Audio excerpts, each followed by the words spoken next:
The afternoon sun filtered through the dusty windows of the small community center as Alina wiped down the piano keys. Another day, another group of beginners who struggled to keep rhythm. She didn't mind, though. Teaching had become her safe place, her comfort zone. At 42 years old, she had made peace with her quiet life. Or so she told herself. Alina had been teaching piano at this community center for nearly 15 years. The building wasn't fancy. The paint peeled in corners, the floors creaked, and the heating barely worked in winter. But it was home. The children who came here couldn't afford private lessons at the prestigious music schools downtown. These were kids from working families, immigrants, single parents trying their best. Alina understood them because she had been one of them. She was packing up her sheet music. When she heard footsteps rushing down the hallway, the door burst open, and Mr. Rodriguez, the center's director, stood there breathing heavily. His face was flushed, and he clutched his phone like it held terrible news. "Alina, thank God you're still here." She looked up concerned. "What's wrong? Is everything okay?" He walked in, closing the door behind him. "We have a serious problem. You know the charity gala this Saturday? The one at the Henderson Concert Hall." Alina nodded. Everyone knew about it. The annual event raised money for music programs in underfunded schools across the city. It was always a huge deal, attended by wealthy donors, city officials, and music lovers from all over. Tickets cost hundreds of dollars each. The pianist canceled, Mr. Rodriguez said, running his hand through his graying hair. "Lucia Fernandez. She came down with pneumonia this morning. She's in the hospital." "Oh no, that's awful," Alina said. "But surely you can find someone else. There must be dozens of pianists in the city. We've called everyone." Everyone. He sat down heavily on one of the small chairs meant for children, looking ridiculous with his knees nearly touching his chest. "It's 3 days away." 3 days, Alina. Every professional pianist is either booked or out of town. The event is sold out. 500 people. If we cancel, we lose all that funding. Do you understand what that means? Programs will shut down. Kids will lose their chance to learn music.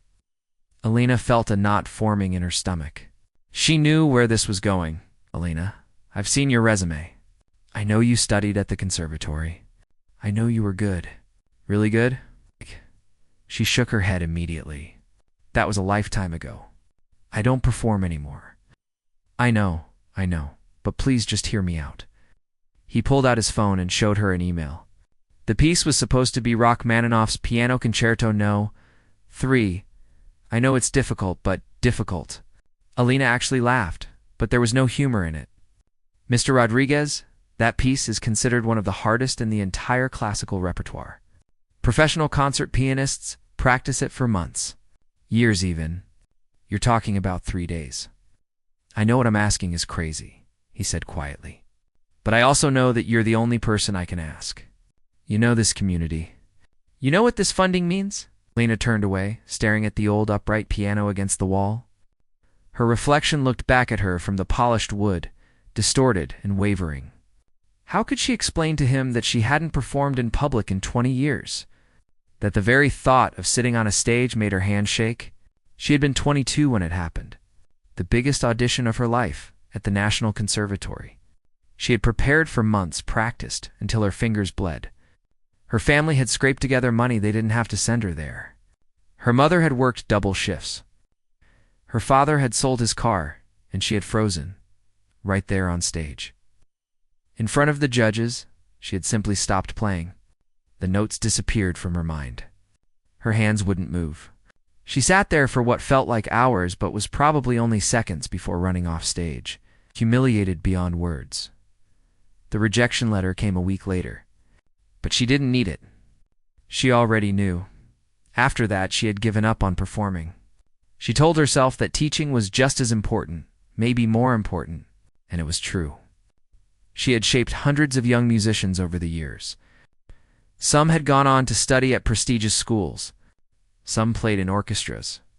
Some just played for joy, and that was beautiful too. But the truth was, she had been hiding. "The gala raises money for kids just like the ones you teach," Mr. Rodriguez continued. "Kids who deserve a chance, just like you deserved a chance once." That hit home. Alina closed her eyes. She thought about little Priya, who came to lessons with calluses on her hands from helping her parents at their restaurant, but played with such pure emotion. She thought about David, who had a learning disability, but had found his voice through music. She thought about all of them. If I mess this up, I'll embarrass the center. I'll embarrass you. The whole event could be ruined. Or, Mr. Rodriguez said gently, you could give those people something real. Something honest. Alina, I've heard you play when you think no one's listening. You play when you're alone in this room, testing out pieces before you teach them. You're extraordinary. You always have been. She felt tears prickling her eyes. I can't. I haven't played anything that challenging in decades. My technique, my stamina, everything is gone. Then we fail together, he said simply. But I'd rather fail trying than not try at all. Those kids need you. And maybe, just maybe, you need this too. After he left, Alina sat alone in the empty room for a long time. The building had grown quiet. Outside, she could hear traffic, children playing, life continuing as normal. Her hands rested on her lap, and she looked at them, really looked at them. They were older now, with a few age spots and veins more visible than before. But they were still strong. Still capable? She pulled out her phone and searched for recordings of the Rachmaninoff concerto. As the music filled the small room, she felt something she hadn't felt in years. It wasn't confidence exactly. It was more like a tiny spark of possibility. Maybe Mr. Rodriguez was right. Maybe she had been hiding for too long. She thought about what she always told her students when they were afraid to perform at the small recitals. Music isn't about being perfect, she would say. It's about being brave enough to share something true. Easy words to say, harder words to live by. Alina picked up her bag and locked the door behind her. As she walked to her car, her mind was already racing through the piece, trying to remember the passages, the technical challenges, the emotional landscape of the music. It was insane. Absolutely insane. Professional pianists with careers dedicated to performance would hesitate to learn this piece in 3 days. But as she drove home through the evening traffic, something had shifted inside her. For the first time in 20 years, she felt that old hunger again. That desperate, terrifying, exhilarating need to play, not for children, not for simple church services, but really play. She had 3 days. 3 impossible days. When she pulled into her driveway, she sat in the car for a moment, gripping the steering wheel. Her heart pounded in her chest. She was either about to do the bravest thing she had done in decades, or she was about to relive her worst nightmare. There was only one way to find out. Alina's hands trembled as she unlocked the front door of her small house. The familiar smell of home hit her, but tonight everything felt different. She dropped her bag by the entrance and walked straight to the piano room, a converted spare bedroom where her old upright piano sat against the wall. The sheet music was somewhere in the closet. She had kept it all these years, buried under teaching materials and children's songbooks. Now she pulled out boxes, searching frantically until she found it. The worn pages of Rachmaninoff's Piano Concerto, No. 3. Her younger self had made pencil marks throughout, notes about fingering and dynamics, dreams written in graphite. She spread the music across the piano and just stared at it. The notes seemed to swim on the page. This wasn't a piece you could just sit down and play. It required enormous handspans, lightning-fast passages that would make your fingers cramp. An emotional depth that had to come from somewhere real inside you. Alina placed her hands on the keys. They felt cold, uncertain. She began the opening melody and immediately hit a wrong note, then another. Her fingers stumbled over passages she used to know by heart. 20 years of playing it safe, of teaching simple songs, of never pushing herself, had made her rusty. She stopped, frustrated, and put her head in her hands. Oh, what was she thinking? This was impossible. Mom Alina looked up to see her daughter standing in the doorway.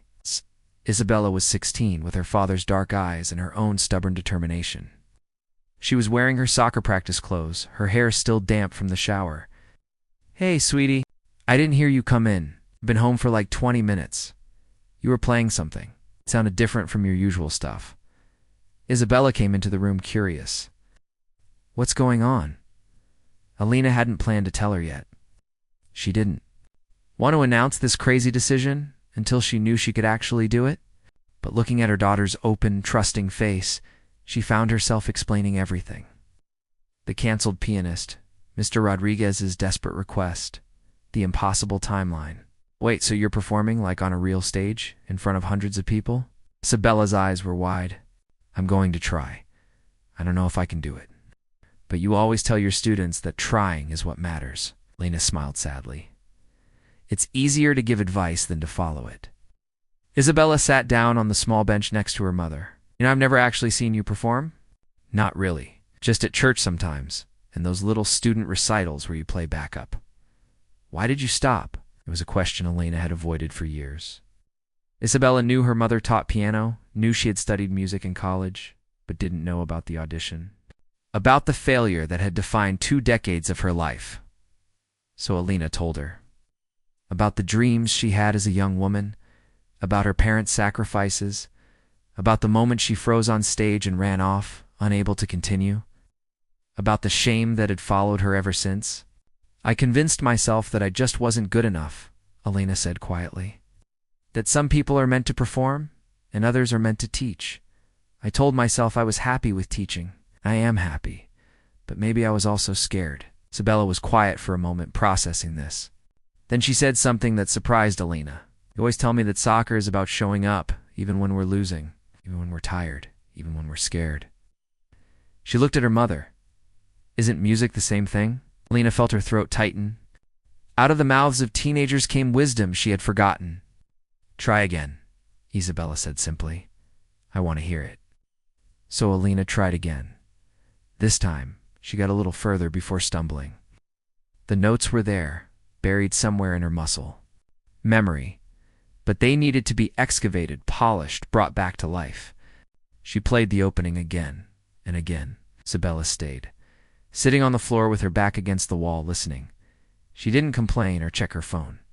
She just listened as her mother wrestled with the music. Hours passed.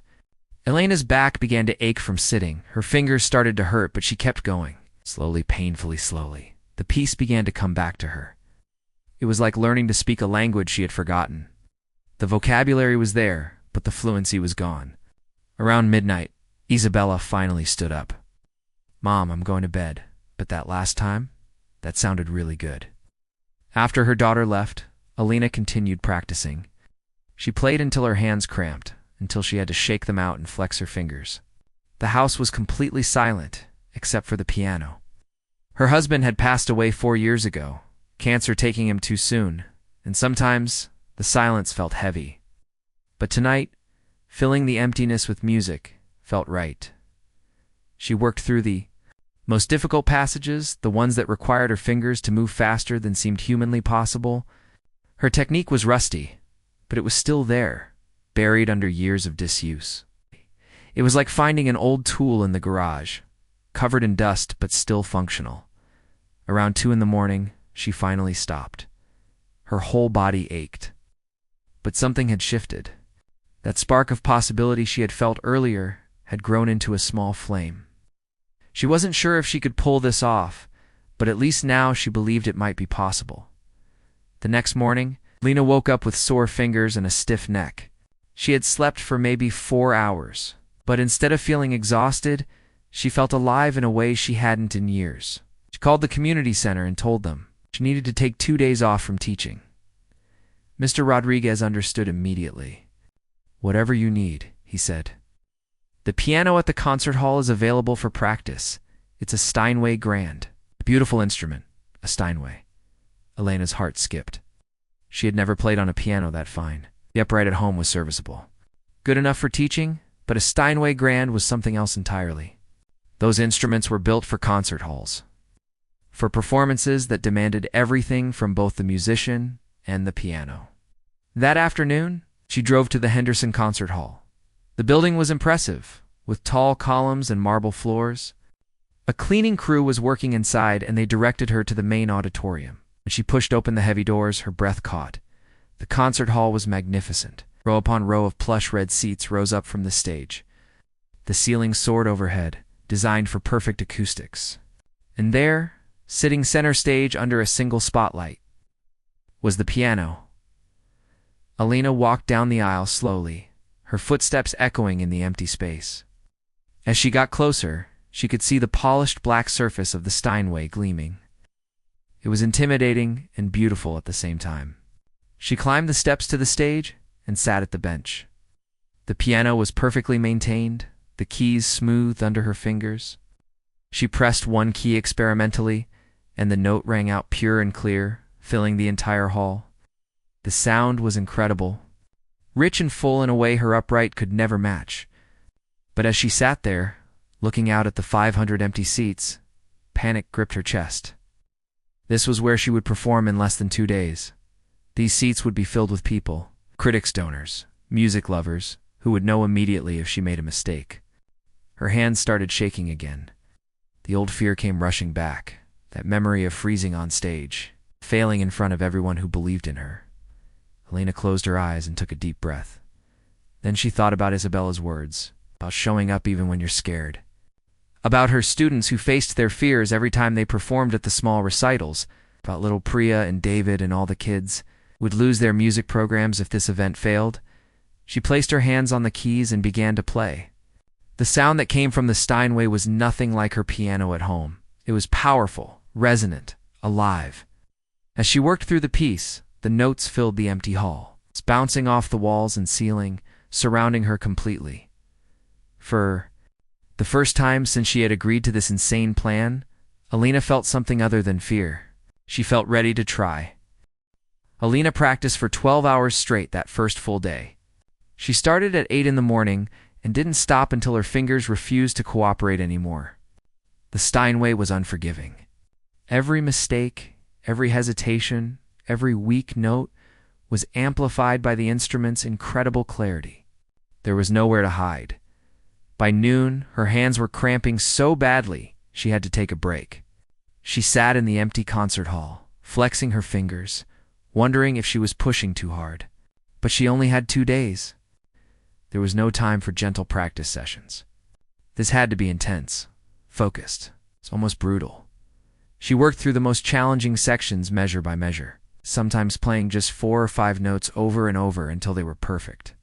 The octave runs in the third movement were particularly brutal. Her hands had to stretch wide and move fast, and after years of playing simple teaching pieces, her fingers had lost that flexibility. Around 2 in the afternoon, she heard the auditorium doors open. She stopped playing and looked up to see an elderly woman walking down the aisle. She was small, maybe in her 70s, with white hair pulled back in a neat bun and sharp, intelligent eyes. "Please don't stop on my account," the woman said in accented English. I was enjoying listening. "I'm sorry I didn't know anyone else was here." The hall was supposed to be empty for practice. The woman smiled. "I volunteer at the community center sometimes. Mr. Rodriguez told me you might be here. I'm Mrs. Nakamura. I used to teach at the conservatory before I retired." Alina felt her stomach drop. A conservatory professor. Great. Just what she needed, an expert witnessing her struggle. "I know what you're thinking," Mrs. Nakamura said, climbing the steps to the stage with surprising agility. "You're thinking I'm here to judge you. I'm not. May I sit?" Alina nodded, and the older woman settled into a chair near the piano. "Mr. Rodriguez told me about your situation. 3 days to learn one of the most difficult pieces in the repertoire. It's absurd, really." She paused. "But not impossible. May I ask you something personal?" "Sure," Alina said, though she wasn't sure at all. "Why did you stop performing?" There it was. The question everyone seemed to be asking. Alina found herself telling the story again, about the audition, the failure. The years of hiding behind teaching. Mrs. Nakamura listened without interrupting. When Alina finished, she was quiet for a long moment. Then she said something unexpected. "Failed too, you know. My first major performance, I was 25 years old. Playing in Tokyo, I made a terrible mistake in the second movement. Completely lost my place. The audience was polite, but I knew. I was mortified." She smiled at the memory. "I didn't perform again for 2 years. 2 years of being terrified? What changed?" Alina asked. I realized something important. I wasn't playing for myself anymore. I was playing out of fear, trying not to fail rather than trying to succeed. The fear had become bigger than the music. She leaned forward. What I hear in your playing right now, it's technically good. Your fingers remember the notes, but you're playing carefully. Defensively, like you're afraid the piano will bite you. Alina knew it was true. She had been so focused on not making mistakes that she had forgotten what the piece was actually about. This concerto, Mrs. Nakamura continued, Rachmaninoff wrote it when he was struggling. He had experienced failure too. His first symphony was torn apart by critics. He fell into depression. This piece, it's about finding your way back. About fighting through darkness to find light again. She stood up. You're not just playing notes. You're telling a story. Your story. After Mrs. Nakamura left, Alina sat at the piano with new understanding. She had been treating this like a technical challenge, a problem to solve with enough practice. But music wasn't mathematics. It was emotion, experience, truth. She started playing again, but this time she let herself feel the music instead of just executing it. The opening, melancholic and searching, the building tension of the first movement, like a conversation between doubt and hope. The explosive energy of the third movement, a breakthrough after struggle. Something unlocked in her playing. The notes were the same, but the meaning behind them changed. She wasn't just playing Rachmaninoff's story anymore. She was playing her own. 20 years of teaching, of loving music from the sidelines, of wondering what might have been. 20 years of fear and regret and small, quiet joys. All of it poured into the music. She practiced until 9 that night. When the building manager gently reminded her they needed to lock up, her fingers were stiff, her back ached, and she was exhausted. But she felt different. Lighter somehow. The next day was her last day before the performance. Alina woke up early, her whole body sore. Isabella had made breakfast, scrambled eggs and toast, and sat with her while she ate. How's it going? Her daughter asked. Better, I think. Ask me tomorrow night. You're going to be amazing, Mom. I know it. Lena wished she had her daughter's confidence. But she appreciated the support more than she could say. Back at the concert hall, she ran through the entire piece multiple times. The first run-through was shaky. The second was better. By the fifth, she was starting to feel the flow of it. The way the movements connected, how the emotional arc built and released around midday. A small group of people arrived at the hall. Alina recognized some of them from the community center. Word had spread about what she was attempting, and her former students wanted to show support. There was Priya with her parents, David with his mom, and several others. Even some of the adult students she taught had come. They sat in the first few rows and listened as she played.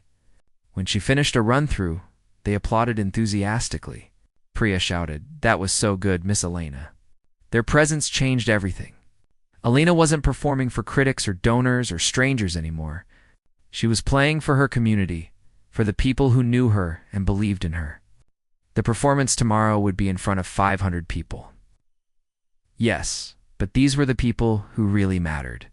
She took a break and came down from the stage to talk with them. Priya's mother hugged her. "You gave my daughter the gift of music," she said. "Now we get to see where that gift came from." David, who usually struggled with eye contact because of his learning differences, looked right at her and said, "You always tell me to be brave. Now you're being brave. That's cool." These simple words from a 12-year-old meant more than any professional praise could have. After they left, Alina practiced for a few more hours, but she was careful not to overdo it. Mrs. Nakamura had warned her about that. "Your muscles need rest too," she had said. "Play too much, and you'll be too tired for the actual performance." That evening, Alina went home and tried to relax, though her mind kept running through difficult passages. Isabella ordered pizza, and they watched a comedy movie together, something light and silly that had nothing to do with music or pressure or fear, before bed. Alina sat at her upright piano one last time. She didn't practice. She just played, letting her fingers wander through melodies, improvising quietly. This was why she loved music. Not for the applause or recognition, but for this. The simple act of creating something beautiful in the moment. Tomorrow, she would walk onto that stage in front of 500 people. Tomorrow, she would face her greatest fear. Tomorrow, she would either triumph or fail spectacularly. But tonight, in the quiet of her home, with her daughter asleep upstairs, Alina played her piano and felt at peace. Whatever happened tomorrow, she had already won something important back. She had stopped hiding. She had stopped letting fear make her decisions. She had remembered what it felt like to really play as she finally headed to bed. She thought about Mrs. Nakamura's words. This wasn't just about playing notes correctly. This was about telling her story. And she finally knew what story she wanted to tell. Not a story of failure and regret, but a story of courage. A story about falling and getting back up. About being lost and finding your way home. The performance was tomorrow night. She was as ready as she would ever be. The day of the performance arrived with gray skies and cold wind. Alina barely slept the night before. Every time she closed her eyes, she saw the stage, felt the weight of 500 pairs of eyes watching her. She woke up at dawn with her heart already racing. Isabella knocked on her door around 8. "Mom, you awake?" "Fortunately, yes." Her daughter came in carrying a cup of tea. "I made you breakfast too. You need to eat something." Alina tried, but the food felt like cardboard in her mouth. Her stomach was twisted in knots. She managed half a piece of toast and some fruit. It's more for Isabella's sake than her own. The performance wasn't until 7 that evening. That meant an entire day of waiting, of anxiety building with each passing hour. Alina tried to distract herself. She took a long shower, washed her hair, tried to read a book. Nothing worked. Her mind kept returning to the concert hall, to the piano, to all the ways this could go wrong. By noon, she was pacing the living room. Isabella finally grabbed her mother's hands and made her sit down. "Mom, you need to breathe. Like, actually breathe. You're going to pass out," Alina realized. She had been taking short, shallow breaths. She forced herself to slow down, to take deeper breaths. It helped, but only a little. "What if I freeze again?" she whispered. "What if I get up there and my mind just goes blank like it did before?" "Then you'll figure it out," Isabella said firmly. "But I don't think that's going to happen. You know this piece? I've heard you play it 100 times in the last 3 days. Your fingers know what to do. My fingers maybe. Oh, but my brain. Your brain needs to get out of the way and let your fingers do their job." Isabella squeezed her mother's hands. "You've got this. And even if something goes wrong, even if you make mistakes, you'll still be the bravest person in that room tonight." Alina felt tears pricking her eyes. When had her daughter become so wise? At 4 in the afternoon, they drove to the concert hall. Alina wore a simple black dress that Isabella had helped her choose, elegant but not too flashy. Her hands felt like ice despite the car's heater. The backstage area was busy with people preparing for the evening. Sound technicians tested equipment. Ushers in formal wear reviewed their assignments. Mr. Rodriguez spotted her immediately and rushed over. "Alina, thank God, how are you feeling?" Terrified, she admitted. "That's normal. That's good even. It means you care." He walked with her toward the stage entrance. "The orchestra is warming up. The conductor wants to meet you. Go over a few cues. Is that okay?" Alina nodded, though nothing felt okay. Her whole body was tense, her shoulders up by her ears. The conductor was a stern-looking man named Maestro Chen. He shook her hand with a firm grip and studied her face. "Mr. Rodriguez tells me you learned this piece in 3 days. That's either very brave or very foolish. Probably both," Alina said. His expression softened slightly. "I've been conducting for 30 years. I've seen professionals stumble over this piece after months of preparation. But I've also seen magic happen when someone plays from the heart rather than from fear." He tapped his chest. "The technical parts matter. Yes. But what makes a performance memorable is what's here. Don't forget that." They ran through a few sections with the orchestra just to establish timing and communication. The musicians were professional, skilled, and Alina could hear how good they were. That somehow made her more nervous. These people were accomplished artists. And here she was, a community center piano teacher, about to attempt one of the hardest concertos ever written. As 6:30 approached, Lena retreated to a small room backstage. She could hear the audience beginning to arrive, the murmur of voices, the shuffle of feet. Her hands were shaking so badly she had to clasp them together. There was a knock on the door. Mrs. Nakamura entered, wearing an elegant dark blue dress. "I wanted to see you before you went on," the older woman said. "How are you holding up?" "I'm completely terrified. I don't know what I was thinking. This is insane. These people paid hundreds of dollars for tickets. They're expecting a real pianist, not stop Mrs. Da-da-da-da-da-da-da-da-da. Mrs. Da-da-da-da-da-da-da. Nakamura said gently, but firmly. "Listen to me. You are a real pianist. What you've accomplished in 3 days is extraordinary. But more importantly, you have something many professional performers lack. You know why music matters. You've spent years helping children discover the joy of it. That understanding, that love, it comes through in how you play. But what if I fail again? What if then you fail? The world keeps turning. Tomorrow you wake up and you're still you, still a wonderful teacher, still Isabella's mother, still someone who is brave enough to try." She put her hand on Elena's shoulder. "But I don't think you're going to fail. I think you're going to surprise everyone, including yourself." At 6:50, a stagehand came to get her. 5 minutes, Miss Elena. This was it. No more time to prepare. No more time to practice. In 5 minutes, she would walk onto that stage. Elena stood and smoothed her dress. Her hands were still shaking. Her heart was pounding so hard she could feel it in her throat.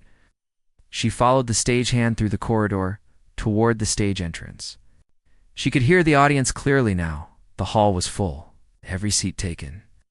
She peeked through a gap in the curtain and saw the crowd. People in formal wear, jewelry glinting under the lights. In the third row, she spotted Isabella sitting with Mrs. Les Nakamura. Her daughter gave her a thumbs up. Also in the audience, scattered throughout, she saw faces from the community center. Priya and her parents, David and his mom, other students, other families. Mr. Rodriguez was in the front row, looking more nervous than she felt.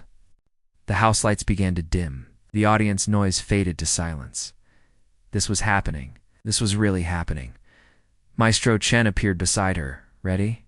"No," she thought. "I'm not ready. I'll never be ready."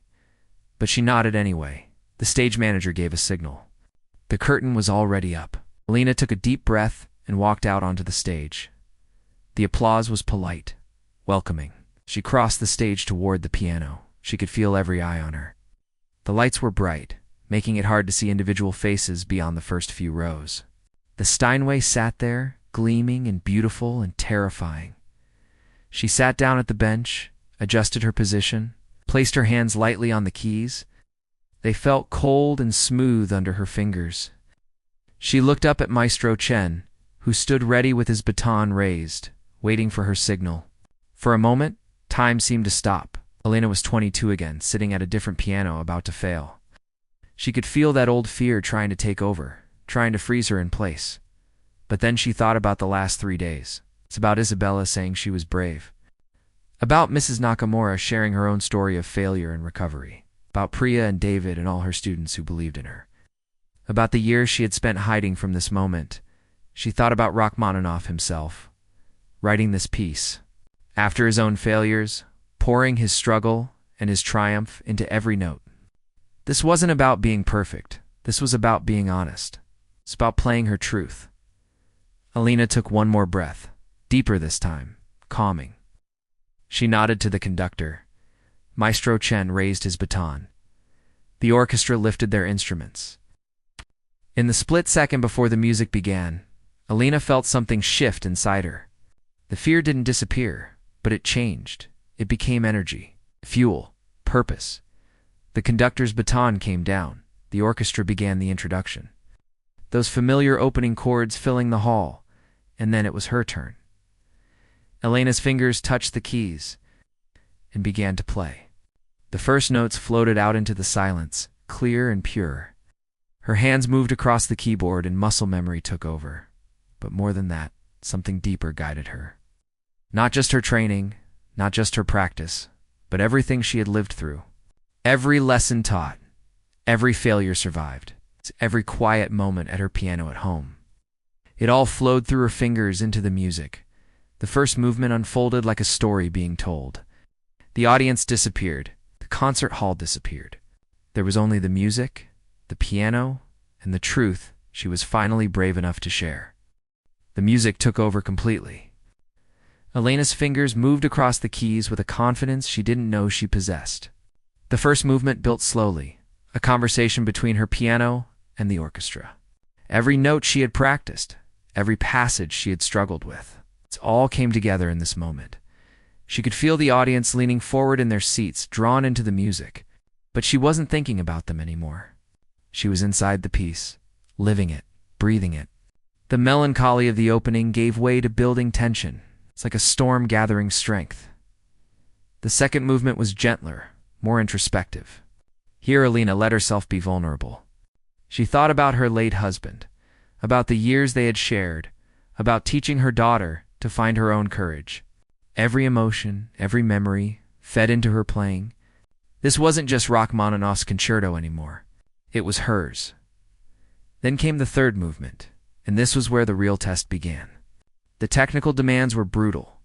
Lightning-fast octave runs, enormous hand stretches, passages that required every ounce of skill and stamina. Her fingers flew across the keys, barely touching them before moving to the next note. The orchestra surged alongside her, building two impossible heights. Halfway through the movement, Elena felt her hand cramp. Just for a second, a sharp pain in her left hand. She had been gripping too hard, too tense. For a moment, panic flickered through her. This was it. This was where she would fail. But then she remembered Mrs. Nakamura's words. Let the fear become energy. Let it fuel you. Elena pushed through the pain. She loosened her grip slightly, let her wrist relax, and the cramp eased. She didn't miss a note. The music continued, rushing forward like a river that couldn't be stopped. The final section approached. It's a triumphant conclusion where everything resolved. Elena poured everything she had left into it. Her arms ached. Her back was screaming. Her fingers were on fire. But none of that mattered. All that mattered was this moment, this music, it's the story she was telling. The final chords came, massive and powerful. The orchestra and piano together in perfect unity. Elena's hands came down on the keys one last time, and the sound filled every corner of the concert hall. Then silence complete. Absolute silence. For a horrible second, Elena thought she had failed, that the audience was too shocked by her mistakes to respond. She sat frozen at the piano, her hands still resting on the keys, her heart pounding. Then the applause began. It started somewhere in the back of the hall, a single person clapping, then another. Then suddenly, everyone was on their feet, and the sound was deafening. People weren't just clapping. They were cheering, shouting, some were crying. Elena looked out at the audience in disbelief. The entire concert hall was standing. 500 people on their feet, applauding like they might never stop in the third row. Isabella was jumping up and down, tears streaming down her face. Mrs. Nakamura stood beside her, clapping with dignified enthusiasm, a huge smile on her face. Mr. Rodriguez was wiping his eyes with a handkerchief. The orchestra musicians were tapping their bows against their music stands, the traditional way orchestras applaud a soloist. Maestro Chen was shaking his head in amazement, clapping along with everyone else. The applause continued. 3 minutes. 5 minutes. 7 minutes. People refused to sit down. Some were calling out, "Bravo, bravo." Elena stood and bowed, overwhelmed, not quite believing this was real. A woman in the front row was openly sobbing. A man beside her had his hand over his heart. These weren't polite reactions. These were genuine, deep, emotional responses to what they had just witnessed. Finally, after what felt like an eternity, the applause began to fade. People slowly returned to their seats, still buzzing with energy. Elena walked off stage on shaky legs, her entire body trembling now that the adrenaline was wearing off. Backstage, she was immediately surrounded. Mr. Rodriguez hugged her so tightly she could barely breathe. That was incredible. Absolutely incredible. People were crying, Elena. Isabella burst through the backstage door and ran to her mother, nearly knocking her over with the force of her hug. "Mom, "Oh my God, Mom. You were amazing. I can't believe that was you up there." Mrs. Nakamura appeared, more composed, but with obvious emotion in her eyes. "That was one of the finest performances I've seen in 40 years of attending concerts. You didn't just play the notes. You played your life." More people came backstage. Members of the orchestra congratulated her. Strangers who had attended the gala wanted to shake her hand, to tell her how moved they were. Several people asked if she was available for other performances. Could they book her? Did she have a manager? Alina was overwhelmed. She smiled and thanked people, but she felt like she was in a dream. Had that really just happened? Had she really done that? A distinguished-looking man in an expensive suit approached. He introduced himself as Vincent Russo, director of the city's main performing arts center. That was extraordinary. "I'd like to discuss booking you for our winter concert series. Here's my card. Please call my office this week." A woman who identified herself as a music critic from the city's major newspaper wanted to interview her. A recording label representative asked if she'd ever considered making an album. It was too much, too fast. Alina excused herself and found a quiet corner backstage. She sat down on a folding chair and just breathed. Her hands were still shaking. She looked at them. These hands that had just done something she never thought possible. Isabella found her there a few minutes later. "Hey, you okay?" "I don't know," Alina said honestly. "I don't know what I'm feeling right now." Her daughter sat beside her. "You know what I realized while I was watching you? All those times you told me to be brave, to try even when I was scared, you weren't just giving advice. You were preparing yourself for this moment.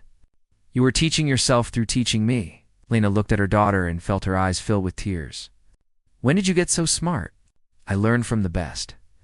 They sat together for a while, mother and daughter, in the quiet backstage area while the gala continued in the hall. Eventually, they had to return to the reception. The event had raised 3 times its fundraising goal. People were still talking about the performance, calling it the highlight of the evening. Over the next few days, Elena's life changed in ways she never anticipated. A video someone had recorded on their phone went viral online. Millions of people watched it, shared it, commented on it. The story spread. Community piano teacher performing one of the world's hardest pieces with just 3 days preparation. News outlets picked it up. A magazine wanted to do a feature story. The phone calls kept coming. Concert halls wanted to book her. Music festivals invited her to perform. A streaming service wanted to do a documentary about her story. But what Alina valued most were the messages from her, students, and their families. Priya's mother wrote a beautiful note about how Elena's courage had inspired her daughter to audition for the youth orchestra, something she had been too scared to try before. David's mom shared that her son had started practicing twice as hard, saying if Miss Elena could face her fears, so could he. Former students from years past reached out. Some were now professional musicians, thanking her for the foundation she had given them. Others had pursued different careers but remembered the lessons she taught about perseverance and courage. Alina decided to accept some of the performance opportunities, but not all of them. She wasn't interested in becoming a full-time concert pianist. That had never really been her dream anyway. What she loved was teaching, and she wasn't going to give that up. Instead, she found a balance. She continued teaching at the community center 3 days a week. She performed occasionally, choosing meaningful venues and causes she believed in. She started a scholarship fund for music students who had experienced setbacks or failures. Using her story to show them that one failure didn't define their future, Mrs. Nakamura became a close friend and mentor. They had coffee every week, talking about music, life, and the courage it takes to try again after falling down. 6 months after the concert, Alina gave a talk at the conservatory, the same place where she had failed her audition 20 years earlier. She stood in front of a room full of young music students and told them her story.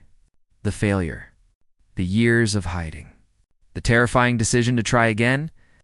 Failure isn't the opposite of success, she told them. It's part of the path to success. What matters isn't whether you fall. What matters is whether you get back up. At home that evening, Alina sat at her old upright piano, the same one where she had practiced in panic just months before. Isabella was doing homework at the kitchen table. The house was quiet and comfortable and familiar. Alina placed her hands on the keys and began to play. Not Rachmaninoff this time, but a simple melody she had composed herself. Something gentle and honest and true. She had learned something important on that stage. She had been good enough all along. The years of teaching hadn't been wasted time or hiding. They had been preparing her, teaching her what music really meant, giving her the depth and understanding she needed to truly perform. She didn't need to prove anything to anyone anymore. She had proven it to herself. And that, she realized, is what had been missing all those years ago. The real triumph wasn't the standing ovation, the viral video, or the offers to perform. It was sitting here now at peace with herself. Play.